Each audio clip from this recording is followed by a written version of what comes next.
Ever feel like your brain is sort of playing tricks on you, making you second guess like every decision you make? Happens to the best of us, I think. You're not alone. You've sent over some really thought-provoking excerpts from Noise, that book by Daniel Kahneman. Yeah. And that's what we're diving into today, this kind of invisible factor Right. that I think impacts our judgments way more than we realize. It's everywhere. It's almost like an epidemic, wouldn't you say? Yeah. And we talk about bias a lot. Right. But noise, as Kahneman talks about it, like adds this whole other layer of complexity to it all. For those just tuning in, can you help us understand, like, what exactly we mean by noise in this context? Sure. It's more than just like, loud music in the background messing with your focus. Yeah. Yeah, no, absolutely. It's more about this unpredictable variability that we see in our judgments. So picture this. You've got a group of people, right? And they're all judging the same thing.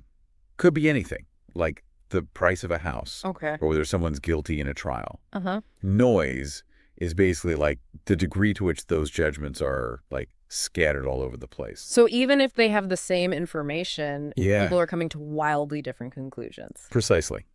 Kahneman uses this analogy, I love it, of a shooting range. Okay. Have you got that image in your head? Yeah.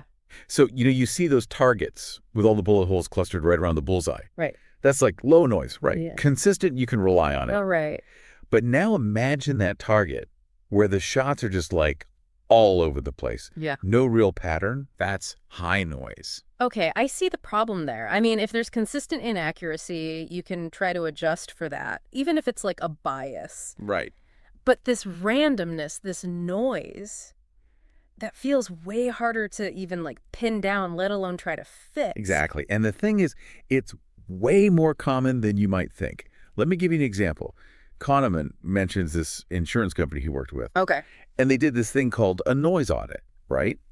And guess what they found? What? The underwriters who were like, setting the insurance premiums, Right. were giving wildly different quotes for the exact same level of risk. Oh, wow. I mean, we're talking millions of dollars of variability. Really? And it was all because of noise. Wow. So even trained professionals using standardized models are still falling prey to this. Yep. That's kind of unsettling because we're not just talking about, like abstract judgments here. No. This is like real world consequences. Absolutely. Absolutely. Think about something as crucial as, sentencing guidelines Right. in the legal system, or even just like who you decide to hire for a job. Yeah, right. It's likely playing a role even if we don't realize it. Wow. So how does this noise actually like manifest, in our thinking? Is it just like totally random chance, or are there like deeper things going on in our brains that are contributing to it? Well, Kahneman argues that one of the main culprits is this thing, we all do it relying on heuristics. Heuristics, you mean those mental shortcuts Exactly. to make quick judgments and decisions? Exactly, yeah. Yeah. And he uses that great example you remember about Bill plays jazz. Oh, yeah, right. I think everyone can relate to that one. Yeah, it shows how easily we kind of substitute an easier question for a harder one without even realizing it. Right, it's totally unconscious, yeah.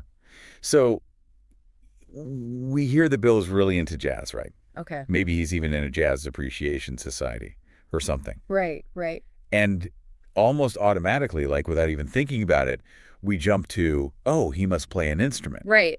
But like statistically speaking, that might not be the most likely scenario at all. It's like our brains want to create this like cohesive narrative, Yeah. even if it means like missing the bigger picture.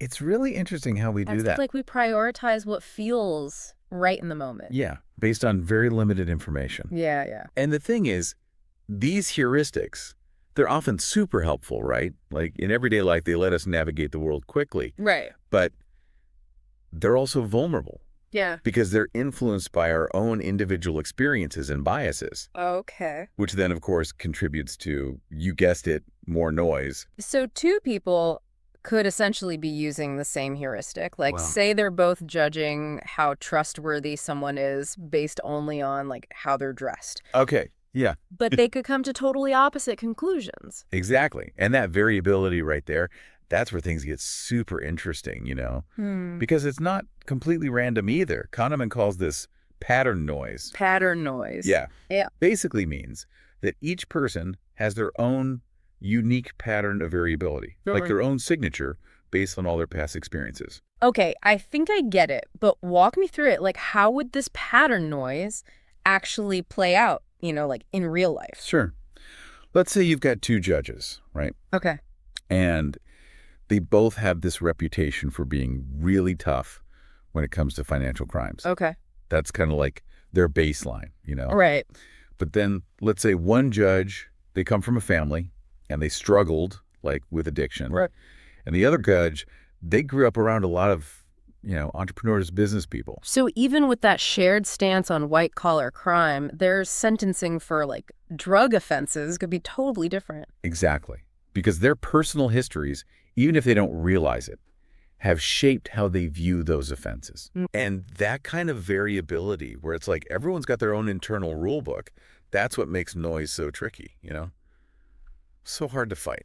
It's like we're all walking around with these, like, invisible filters shaping our every judgment, and we don't even realize it. It's true, yeah. It's kind of both fascinating and terrifying at the same time, right? Totally.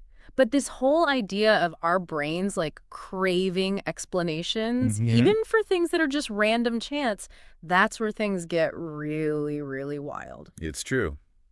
Kahneman says we're kind of hardwired to find patterns, even where they don't exist. Like he uses that example, Julie, the reading prodigy. Right. You remember that one? Yeah, we hear about this 4-year-old who can already read, like, perfectly. Right. And then we're asked to predict, like, what her GPA will be in college. Years later. And it's so tempting to be like, oh, she's going to ace everything. Of course. And what's so wild, they did studies on this. Even if you give people completely irrelevant info about Julie, Okay. like, oh, she's amazing in sports, or she's not a very good dancer, it still influences their GPA predictions. Because our brains are, like, desperately trying to make it all make sense, right? Exactly. They want consistency, a story. Even when there's no logical reason for it. We can't help it. We're always looking for those causes, even if we're making them up. Right, right. And that right there, that need to explain everything, it can make us way too confident in our ability to predict what's going to happen. Oh, that reminds me of that other study he talked about, where they were trying to predict all these different life outcomes for kids. Yes. Using tons of data, their families, their backgrounds, everything. Yeah, it's a classic study. It really gets to the heart of it. And even with all that, they found that the most, like, sophisticated models were barely any better than chance when it came to actually predicting things. It's true. Like whether the kid would get evicted or their GPA as a teenager, all that. So we're essentially flipping a coin when it comes to the future, even with all that data. It really is a humbling thought. We just crave certainty so much. We see patterns everywhere, build these models, and yet, nope, the future is still going to do what it's going to do. So where does that leave us? I mean, if our brains are these, like, noisy machines, right, prone to all this overconfidence, all these faulty shortcuts, is there any hope for making better judgments, or are we just stuck with the noise? So where does that leave us? I mean, if our brains are these, like, noisy machines prone to all this overconfidence, all these faulty shortcuts, is there any hope for making better judgments, or are we just stuck with the noise? I don't think it's about, like, eliminating noise completely. I mean, it's probably impossible. Right. But Kahneman says we can at least try to reduce the impact by being more aware of it and adopting, like, better practices. He calls it decision hygiene. Decision hygiene. I like that. Yeah. Like we're like disinfecting our thought processes. Okay, so what are some of these, like, mental cleansing techniques? Well, one really important one is just controlling the flow of information. Okay. Kahneman uses this great example, fingerprint analysis. Okay. So even, like, the most experienced fingerprint experts, Yeah. they were getting swayed by random details about the suspect. Really? Or even, like, the crime itself. Yeah. Oh, wow. Their judgments were being clouded by stuff that, like, shouldn't have mattered at all. So even though they're supposed to be objective, right, their preconceived notions or biases were creeping in. Exactly. But here's the interesting thing. When those same experts, they were only given the fingerprints themselves. Okay. Like, no other information. Yeah. Their accuracy went way up. Wow. So by, like, limiting the noise, Yeah. shielding them from that potentially biasing information, Yeah, it helped them be more objective. exactly. Yeah. Exactly. And, another really powerful tool is this idea of structured judgment. Structured judgment. What's that? So it's this idea of taking, like, a really complex decision Okay. and breaking it down into smaller, like, more manageable steps. Oh, okay. Yeah. Like, is that like that thing in the book about Google? Exact. They like totally changed the way they do hiring. They did a complete overhaul. Instead of just going with your gut. Yeah, which is always a bad idea. And those like super unstructured interviews, which we all know are like the worst. The absolute worst. Yeah. So unreliable. They made it much more structured and systematic. Yes, exactly. They recognized that the old way, it was just like a breeding ground for noise, first impressions, Right. unconscious biases, all those irrelevant things that we're talking about. They could just creep right in. Yeah. So they said, okay, we need to define what we're looking for. Right. So they came up with like really specific criteria. Okay. Things like problem solving, leadership, all that. So then they could like rate each candidate on those things independently. Yes. So it wasn't just this like, oh, I like them. It was all based on evidence. And that helped reduce the impact of those like gut reactions and first impressions and all that. Exactly. Yeah. Exactly. And then they took all those separate assessments and used them to make like a more well-rounded decision and way less noise. So it sounds like we need to almost be like more scientific about how we make decisions, right? In a way, yeah. Less gut, more like structured analysis. It's really about understanding that intuition, while powerful, can also be really misleading. Yeah. We need to get real with ourselves about like the limits of our own judgment. And then build systems that can help us like overcome those limits. Exactly. This noise audit idea. That's really interesting. It's like we should all be doing that in our own lives, right? So, yeah. Just to like see where those hidden inconsistencies are in our thinking. Where do we even begin? Well, I think it starts with, just being aware, like really acknowledging Yeah. that noise exists, Yeah. that it's everywhere, and it's messing with even, our most carefully thought out decisions. Yeah, right.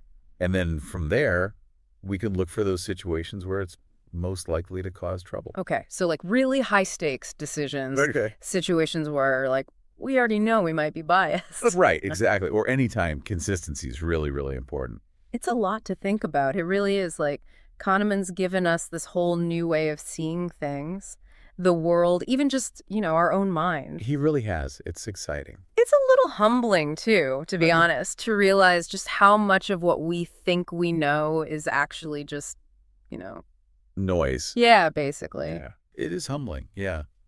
But it's also kind of exciting, right? It is. Because now we know. And we can actually do something about it. Yeah, you're right. You're right. Okay, well, this has been amazing. Really eye-opening. I know I'm definitely going to think twice now before I just trust my gut. Any last thoughts for our listeners before we wrap up this deep dive into noise? Well, I just think the biggest takeaway from Kahneman is don't despair. Okay. This isn't about, like, giving up. It's a call to action. I like that. He says, wherever there is judgment, there is noise. Wow. So it's up to all of us to figure out, like, okay, what are we going to do about it? Such a good question. And on that note, a huge thank you to you for breaking all of this down with us. It's been my pleasure. This stuff is fascinating. And to everyone listening, thank you for joining us for this deep dive into the often invisible, always fascinating world of noise in human judgment. Until next time, stay curious.